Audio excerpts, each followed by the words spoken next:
जय श्री कृष्ण।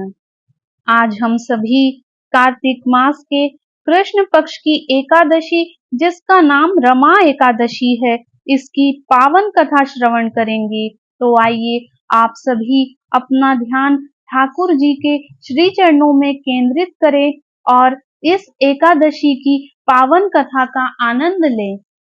धर्मराज युधिष्ठिर कहने लगे कि हे भगवान, कार्तिक कृष्ण एकादशी का क्या नाम है, इसकी विधि क्या है, इसके करने से क्या फल मिलता है, सो आप विस्तार पूर्वक बताइए। भगवान श्री कृष्ण बोले कि कार्तिक कृष्ण पक्ष की एकादशी का नाम रमा है। यह बड़े बड़े पापों का नाश करने वाली है। इसका महात्म्य मैं तुमसे कहता हूँ, ध्यान पूर्वक सुनो। हे राजन, प्राचीन काल में मुचुकुंद नाम का एक राजा था। उसकी इंद्र के साथ मित्रता थी और साथ ही यम, कुबेर, वरुण और विभीषण भी उसके मित्र थे। यह राजा बड़ा धर्मात्मा, विष्णु भक्त और न्याय के साथ राज्य करता था। उस राजा की एक कन्या भी थी, जिसका नाम चंद्रभागा था। उस कन्या का विवाह चंद्रसेन के पुत्र शोभन के साथ हुआ था। एक समय शोभन ससुराल आया हुआ था।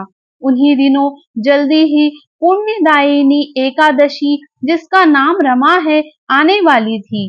जब व्रत का दिन समीप आ गया तो चंद्रभागा के मन में अत्यंत सोच उत्पन्न हुआ कि मेरे पति अत्यंत दुर्बल हैं और मेरे पिता की आज्ञा अति कठोर है। दशमी को राजा ने ढोल बजवाकर सारे राज्य में यह घोषणा करवा दी कि एकादशी को भोजन नहीं करना चाहिए। ढोल की घोषणा सुनते ही शोभन को अत्यंत चिंता हुई और अपनी पत्नी से उसने कहा कि हे प्रिय, अब क्या करना चाहिए? मैं किसी प्रकार भी भूख सहन नहीं कर सकूंगा। ऐसा उपाय बतलाओ कि जिससे मेरे प्राण बच सके, अन्यथा मेरे प्राण अवश्य चले जाएंगे। चंद्रभागा कहने लगी कि हे स्वामी, मेरे पिता के राज्य में एकादशी के दिन कोई भी भोजन नहीं करता। हाथी, घोड़ा, ऊंट, बिल्ली, गौ आदि भी तृण, अन्न, जल आदि ग्रहण नहीं कर सकते। फिर मनुष्य का तो कहना ही क्या। यदि आप भोजन करना चाहते हैं तो किसी दूसरे स्थान पर चले जाइए, क्योंकि यदि आप यहीं रहना चाहते हैं तो आपको अवश्य व्रत करना पड़ेगा। ऐसा सुनकर शोभन कहने लगा कि हे प्रिय, मैं अवश्य व्रत करूंगा। जो भाग्य में होगा वह देखा जाएगा। इस प्रकार से विचार कर शोभन ने व्रत रख लिया और वह भूख व प्यास से अत्यंत पीड़ित होने लगा। जब सूर्य नारायण अस्त हो गए और रात्रि को जागरण का समय आया, जो वैष्णवों को अत्यंत हर्ष देने वाला था, परंतु शोभन के लिए अत्यंत दुखदायी हुआ। प्रातः काल होते शोभन के प्राण निकल गए। तब राजा ने सुगंधित काष्ठ से उसका दाह संस्कार करवाया, परंतु चंद्रभागा ने अपने पिता की आज्ञा से अपने शरीर को दग्ध नहीं किया और शोभन की अंत्येष्टि क्रिया के बाद अपने पिता के घर में ही रहने लगी। रमा एकादशी के प्रभाव से शोभन को मंदराचल पर्वत पर धन धान्य से युक्त तथा शत्रुओं से रहित एक सुंदर देवपुर प्राप्त हुआ। वह अत्यंत सुंदर रत्न और वैदूर्य मणि जटित स्वर्ण के खंभों पर निर्मित अनेक प्रकार की स्फटिक मणियों से सुशोभित भवन में बहुमूल्य वस्त्राभूषणों तथा छत्र व चंवर से विभूषित गंधर्व और अप्सराओं से युक्त सिंहासन पर आरूढ़ ऐसा शोभायमान होता था, मानो दूसरा इंद्र विराजमान हो। एक समय मुचुकुंद नगर में रहने वाले एक सोम शर्मा नामक ब्राह्मण तीर्थ यात्रा करता हुआ घूमता घूमता उधर से जा निकला और उसने शोभन को पहचान कर कि यह तो राजा का जमाई शोभन है, उसके निकट गया।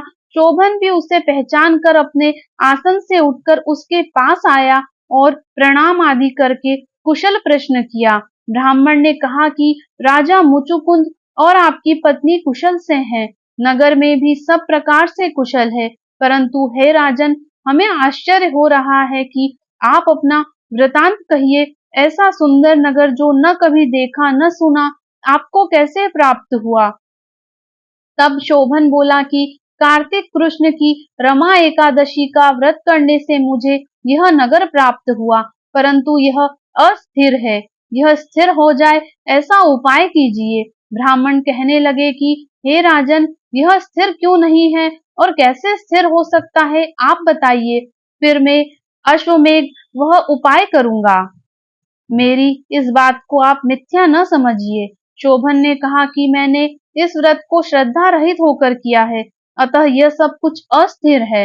यदि आप मुचुकुंद की कन्या चंद्रभागा को यह सब वृतांत कहे तो यह स्थिर हो सकता है।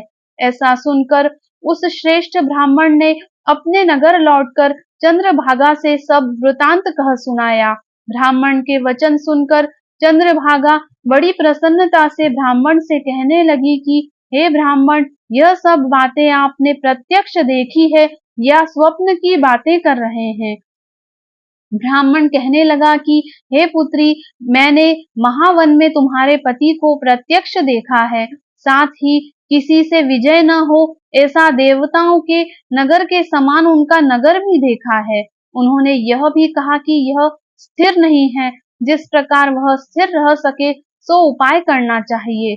चंद्रभागा कहने लगी कि हे विप्र, तुम मुझे वहां ले चलो, मुझे पतिदेव के दर्शन की तीव्र लालसा है।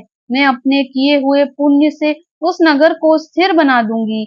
आप ऐसा कार्य कीजिए जिससे उनका हमारा संयोग हो, क्योंकि वियोगी को मिला देना महान पुण्य का काम है। सोम शर्मा यह बात सुनकर चंद्रभागा को लेकर मंदराचल पर्वत के समीप वामदेव ऋषि के आश्रम पर गए। वामदेव जी ने सारी बात सुनकर वेद मंत्रों के उच्चारण से चंद्रभागा का अभिषेक कर दिया। तब ऋषि के मंत्र के प्रभाव और एकादशी के व्रत से चंद्रभागा का शरीर दिव्य हो गया और वह दिव्य गति को प्राप्त हुई।